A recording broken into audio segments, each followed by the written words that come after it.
A very good morning students.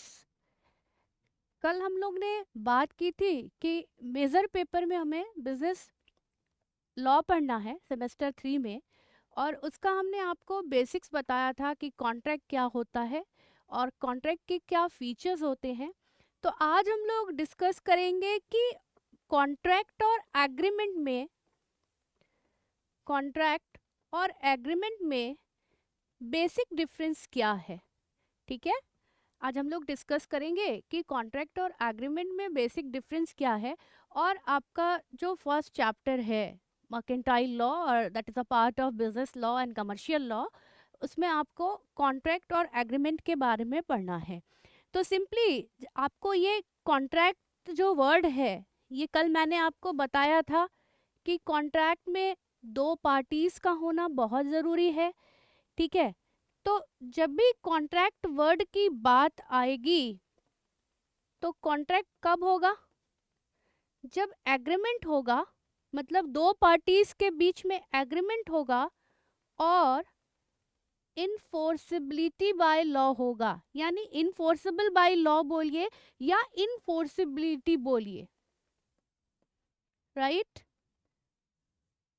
इनफोर्सिबिलिटी जब हम बोलेंगे तो, या इनफोर्सेबल बाय जब हम लॉ बोलेंगे, तभी जो है ये हमारा क्या कहलाएगा?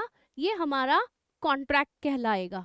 ठीक है, तो एक हम बेसिक डिफरेंस आज जानते हैं कि कॉन्ट्रैक्ट होता क्या है, ये कल हमने बताया था। और एग्रीमेंट क्या होता है? तो every promises and set of promises are known as agreement. किसी भी तरह का प्रॉमिस और सेट ऑफ प्रोमिसेस, हम किसी को किसी तरह का वादा करते हैं, प्रॉमिस करते हैं, that all are the part of agreement. ये बहुत सिंपल तरीका है समझने का और एग्जाम में डिफाइन करने का कॉन्ट्रैक्ट को और एग्रीमेंट को। अब हम जब एग्रीमेंट कॉन्ट्रैक्ट की बात कर लिए, अब हम जब एग्रीमेंट की बात करेंगे इन अ सेम वे, एग्रीमेंट क्या होता है?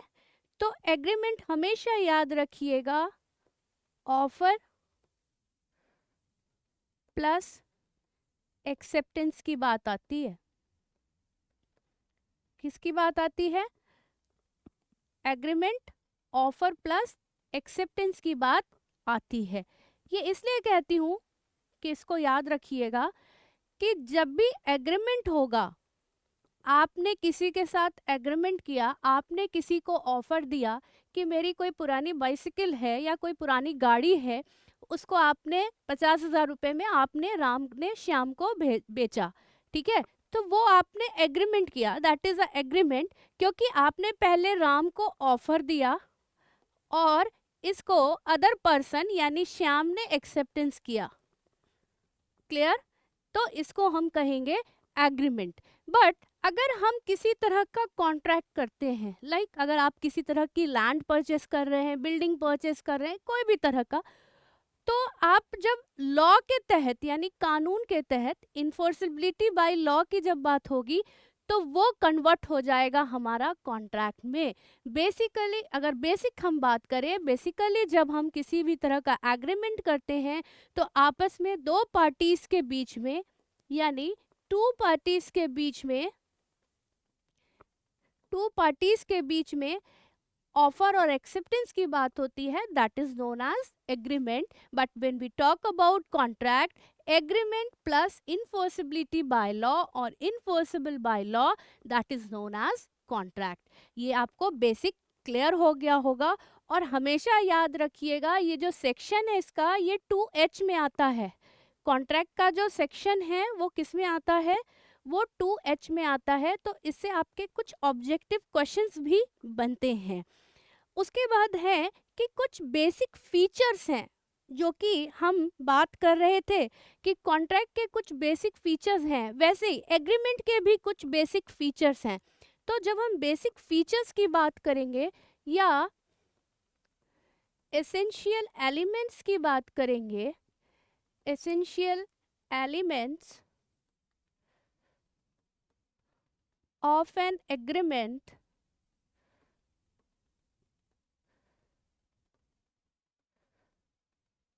तो बेसिक जो फीचर्स हैं वो क्या हैं? टू और मोर पार्टीज का होना, ये बहुत बेसिक टॉपिक्स है स्टूडेंट, तो प्लीज इसको ध्यान से समझिएगा। और इस दोनों टॉपिक से आपके एग्जाम्स में क्वेश्चंस रहते हैं, कॉन्ट्रैक्ट से भी और एग्रीमेंट से भी। म्यूचुअल कंसेंट का होना, कल हम लोग ने बहुत से पॉइंट्स की बात की थी, बट कुछ इसमें सिमिलरिटी है और कुछ सिमिलरिटी नहीं है, इसीलिए मैंने आज सोचा कि आपको एग्रीमेंट भी क्लियर कर दूं। Third point is legal relation, आपस में एक लीगल रिलेशन क्रिएट करना, ठीक है। म्यूचुअल कम्युनिकेशन, म्यूचुअल कम्युनिकेशन यानी आप दोनों की सहमति से ही बात हुई है, बिना सहमति के कोई भी काम करने के लिए आप तैयार नहीं हुए हो, मतलब आपसे सहमति लेके ही काम करना स्टार्ट किया गया है, ठीक है। और उसके बाद रिजल्ट्स, रिजल्ट्स यानी जिस पार्टीज के बीच में हमारा, जिस भी पार्टीज के साथ हमारा, जिस भी पार्टीज के साथ हमारा एग्रीमेंट हो रहा है, तो सबसे पहले ए एंड बी पार्टीज, कोई भी पार्टीज, आप कोई भी नाम एक्स एंड वाई, कुछ भी पार्टीज का नाम है, जो भी म्यूचुअल कंसेंट यानी आपस में उनकी सहमति हुई है, that is known as mutual consent, और वो आपस में तैयार होकर किसी भी काम करने के लिए प्रिपेयर हुए हैं। लीगल रिलेशन, आपस में उन्होंने लीगली काम करने के लिए जुड़े हैं कि हम काम करेंगे मिलके। और म्यूचुअल कम्युनिकेशन, आपस में वो कॉन्ट्रैक्ट को लेके, एग्रीमेंट को लेके या प्राइस को लेके, वैल्यू के टर्म्स में हम किसी भी तरह का एग्रीमेंट कर रहे हैं तो हमारा म्यूचुअल कम्युनिकेशन हुआ होगा, यानी उससे रिलेटेड कुछ बातें हुई होंगी और बातों को हमने क्लियर किया होगा और उसके बाद हमने उस पर काम किया होगा। और फाइनली रिजल्ट्स, कि रिजल्ट हमारा क्या आया, ठीक है, यानी हमने कोई भी काम किया तो हमारा जरूर कोई ना कोई मकसद होगा, उसको हम फाइनल रिजल्ट्स कहेंगे। यहाँ तक तो आपको क्लियर है कि एग्रीमेंट होता क्या है और एग्रीमेंट और कॉन्ट्रैक्ट में बेसिक डिफरेंस क्या है, और इसके कुछ एसेंशियल फीचर्स बोल लीजिए, एसेंशियल एग्रीमेंट के एलिमेंट्स बोल लीजिए, that all are the part of essential element of an agreement. अब एक बेसिक चीज और आती है, ये जो कॉन्ट्रैक्ट वर्ड है, ये जो कॉन्ट्रैक्ट वर्ड है, ये लैटिन वर्ड से लिया गया है। कहाँ से लिया गया है? लैटिन वर्ड से लिया गया है, कॉन्ट्रैक्टम से। किससे लिया गया है? लैटिन वर्ड कॉन्ट्रैक्टम से लिया गया है, जिसका मतलब क्या होता है कि आपस में कंबाइन टुगेदर और come together for doing any type of contract. आप जब दो लोग मिलके किसी भी तरह का कॉन्ट्रैक्ट करते हो तो that is a word, Latin word. Contract is an English word, और जो हम लैटिन वर्ड कॉन्ट्रैक्टम से बना है, जिसका मतलब होता है combine together, join together, come together, ठीक है, आपस में मिलके काम करना। तो यहाँ पर ये आपको क्लियर हुआ होगा। उसके बाद हम जो नेक्स्ट हमारा जो है वो अभी हम लोग बात करेंगे कि on the basis of enforceability, on the basis of enforceability, यानी इनफोर्सिबिलिटी के आधार पर आज हम किसी भी तरह का एग्रीमेंट कर रहे हैं, तो इनफोर्सिबिलिटी के आधार पर हम जो एग्रीमेंट्स करते हैं वो किस तरह के होते हैं। तो हमने आपको कल भी बताया था कि हम लोग बात करेंगे आगे वॉइड की, वॉइड एग्रीमेंट की और वैलिड एग्रीमेंट की।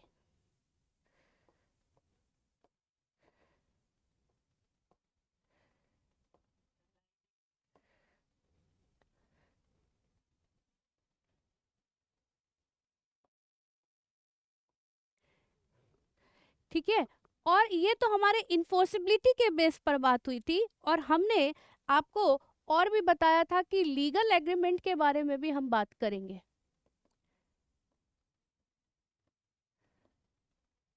लीगल एग्रीमेंट और इनलीगल एग्रीमेंट,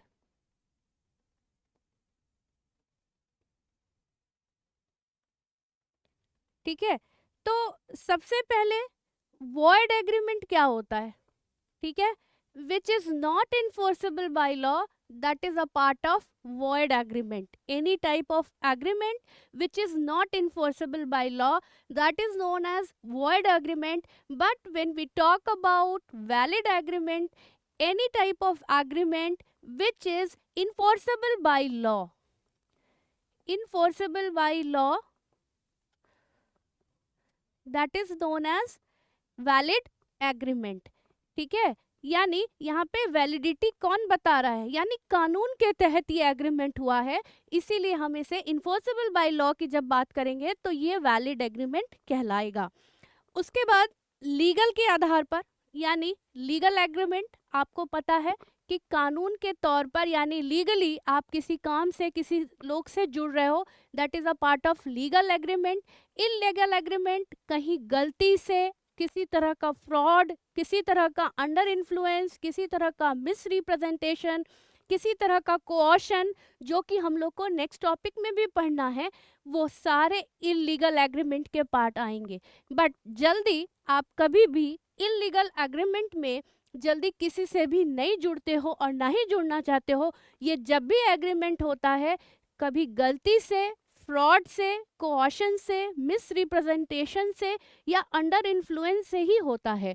तो ये सारे टॉपिक जो हैं हम लोग को कैपेसिटीज ऑफ पार्टीज में एक एक करके पढ़ना है और सबका सेक्शंस भी जानना है. तो आज के लिए हम लोग इतना ही डिस्कस करेंगे कि सबसे पहले तो हमने बेसिक डिफरेंस बताया आपको कि कॉन्ट्रैक्ट और एग्रीमेंट में बेसिक डिफरेंस क्या है, और सबसे अच्छा इजी तरीका है इसको याद करने का, contract equals to agreement plus enforceability by law. And जब हम एग्रीमेंट की बात करेंगे तो ऑफर और एक्सेप्टेंस की बात करेंगे.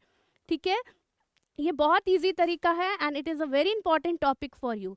उसके बाद हमने कुछ फीचर्स की बात की थी जिसको हम कैरेक्टरिस्टिक्स और essential elements of an agreement के नाम से भी जानते हैं कि 2 और मोर पार्टीज का होना बहुत ज़रूरी है, आपस में म्यूचुअल कंसेंट का होना ज़रूरी है जिसके लिए हम लीगल एक रिलेशन क्रिएट करते हैं, और आपस में म्यूचुअल कम्युनिकेशन करते हैं. यानी किसी भी तरह का कोई एग्रीमेंट हो रहा है तो हम पहले सारी चीज़ कम्युनिकेट करते हैं. जैसे हमने यहाँ पे आपको एग्जाम्पल भी दिया कि ए और बी किसी भी चीज़ को लेके एग्रीमेंट कर रहे हैं तो वो आपस में सारी चीज़ को डिस्कस करेंगे, कम्युनिकेट करेंगे, और उसके बाद फाइनली एग्रीमेंट ऑफर जो दिया गया फिर वो फाइनली एक्सेप्टेंस होगा और रिजल्ट हमारा या तो पॉजिटिव आएगा या नेगेटिव आएगा. बट रिजल्ट्स की जब हम बात करते हैं तो यहाँ पार्टीज की बात हो रही है कि जिन भी पार्टीज का इन्वॉल्वमेंट है, दोनों पार्टीज का, तो उनका रिजल्ट्स क्या होगा.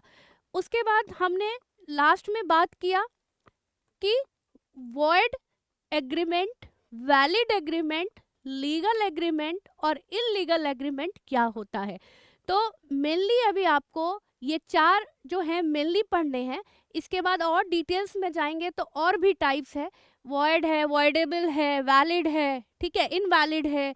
उसके बाद लीगल, इलीगल तो है ही, और भी अदर टाइप्स ऑफ कॉन्ट्रैक्ट और एग्रीमेंट हैं. तो आज के लिए इतना ही. Thank you and have a nice day.